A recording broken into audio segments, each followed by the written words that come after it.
think it's close, Ricardo. Watch yourself, Ripley. So, my name's Gary Napper. I'm the lead game designer on Alien Isolation. I've been here just over 2 and a bit years, and I came here to make Alien Isolation. I was lucky enough to see a demo build in my interview, and I was like, that's it, I need this job, this looks amazing, I need to be part of this. So. The Alien, I mean, I've always loved the Alien films. I'm a massive fan of Alien and Alien 3 over the Aliens, because they felt a lot more, you know, a single creature. It was that one threat, it was that thing you were always scared of.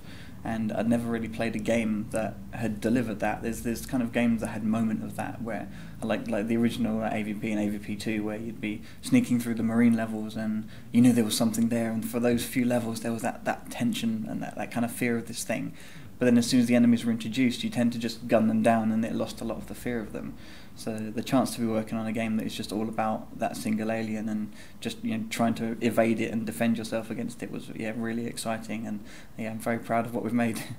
I think there's been a lot of misconceptions and a lot of preconceptions about what we're doing here, and it's very hard to convey to people the Alien experience without actually playing it, because you can see videos and you can hear people tell stories of how they've played it. Some people get similar experiences and some people get completely different experiences, and that's because our Alien is systematic, and we drop it in a level and we let it go and we let it do its thing. And I think the one message I'd give for people is you have to play the Alien experience to really understand the terrifying creature we've made. Mm-hmm.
I'm in. Yeah, I mean, I absolutely love Mass Effect and Dead Space. I mean, I wrote a fan letter to the Dead Space team once. I think it's absolutely incredible games. I'm a huge fan of survival horror games. And then when we came to make this, I was like, we've got a chance to do something different, because no one has really focused on that. There's, you know, other games out there that are doing interesting things in the indie sector, and I'm really looking forward to playing those because they look absolutely brilliant. But I'm also really looking forward to what people think of this, because, you know, we worked really hard on creating this real lived-in environment. So the part of the game we've shown you is actually halfway through the game's storyline and setting.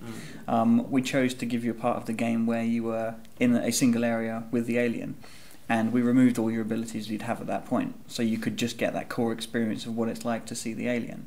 There are other threats on the station that are kind of revealed as the game goes on. You also develop and craft things in the world and items you can use to kind of, you know, distract and evade and use to survive. So you do actually get a very wide tool set of abilities you can use. Another thing that people keep saying is, well, we don't have weapons, but we do. We do have weapons in the game. We have, you know, very small firearms and other things you can collect, but we don't ever give you machine guns and pulse rifles and, you know, laser rockets and stuff like that. It's all just things you would find in that situation. So by keeping it very real and believable, we put you in a situation where you are underpowered and you have to face off against this terrifying alien. Yeah, well, when you look at the original film, I think someone on our team said the crew of the Nostromo were the original MacGyver. They, you know, they look at everything they've got, and they build, you know, they build a motion tracker, and they build a cattle prod, and they build all these little devices that they can use in the situation they're in.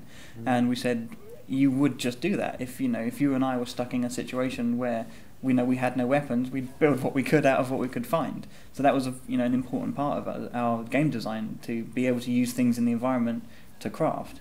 And it also gives you an interesting dynamic, because you find all these things and you want to know when to use them, because you've only got a limited supply. So you find these things and you build them, and you look at situations in the world and you think, I could use this now, but I might need it if the alien appears. So it gives you a kind of interesting inventory management side to the game as well.